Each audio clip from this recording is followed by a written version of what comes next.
This video is about layer 7 of my writing technique. This is part of my Peek Behind the Novel series. Here is a short list of what I do in this layer, as well as a list of what I'm going to cover in a little bit more detail than what I have on this list here. This is an ebook template that I use over and over. The reason I use it over and over is because I use the same styles. So rather than starting with something that's compiled out of Scrivener, where I would have to change all of the styles, it's easier if I go into the manuscript from Scrivener and highlight the chapters, copy them, and then come into my template and post them into the template. I have 3 dummy chapters here, so I replace the dummy chapters with the chapters from the novel. And then I immediately save it as the name of the book, which the name of this book is Mother's Instinct, manuscript, and then I give it a date. I don't call anything a final manuscript until it's ready to be published. This here is a list of my troublesome words. Every author will have a different list because, it's just individual. So I have a pretty long list of common mistakes that I make, words that I use too often. And so the first thing that I do is I use my list and I come into the novel and I use the find feature. Okay, Control F, and then let's see, we'll look for just. Okay, it looks like there are 239. But I have already gone through the novel to make sure that I'm only using the word when I need to use it. So I go through my whole list in this way where I'm isolating one word at a time and seeing where it is in the manuscript, whether I want to keep it, change it, or whatever. So it's a little bit of a lengthy process, but I find that it helps me to find more mistakes. The next thing that I do is a little bit of formatting. I make sure that all of my chapters are using the heading 1 because that will determine whether it goes into the table of contents. So I check that.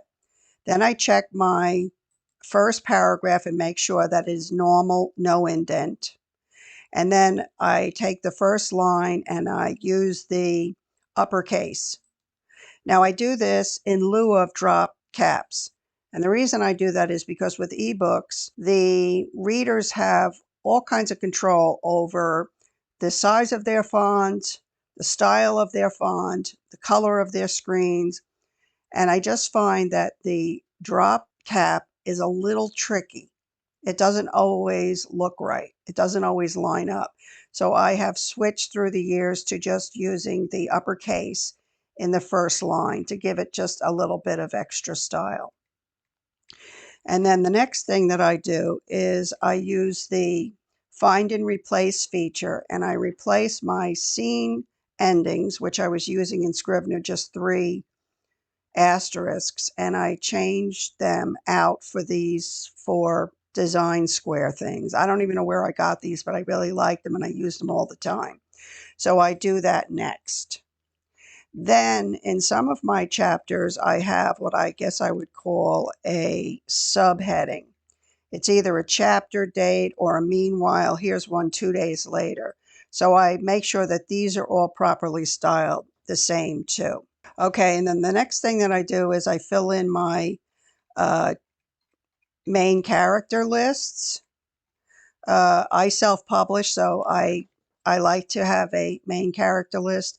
If you're with a publishing company, they probably would frown on something like this. So now, after I make all of those changes, I go to the first chapter and I start proofreading. And this time, I'm really proofreading. I'm looking at the prose.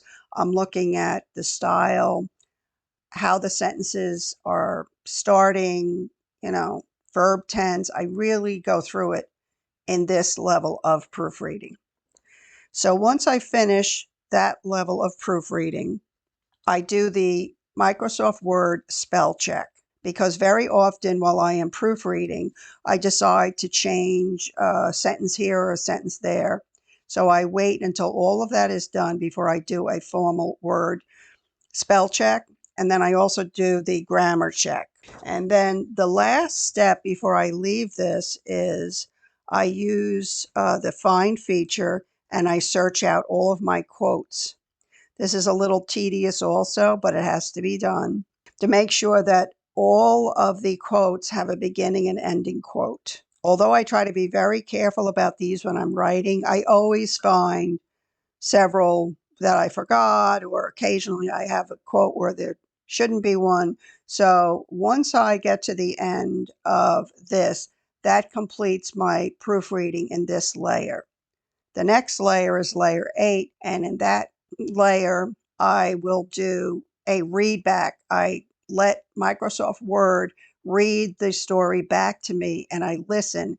And believe it or not, as much as we've done several proofreads through this, I still find errors, that I've just glossed over because you get too familiar with your own work.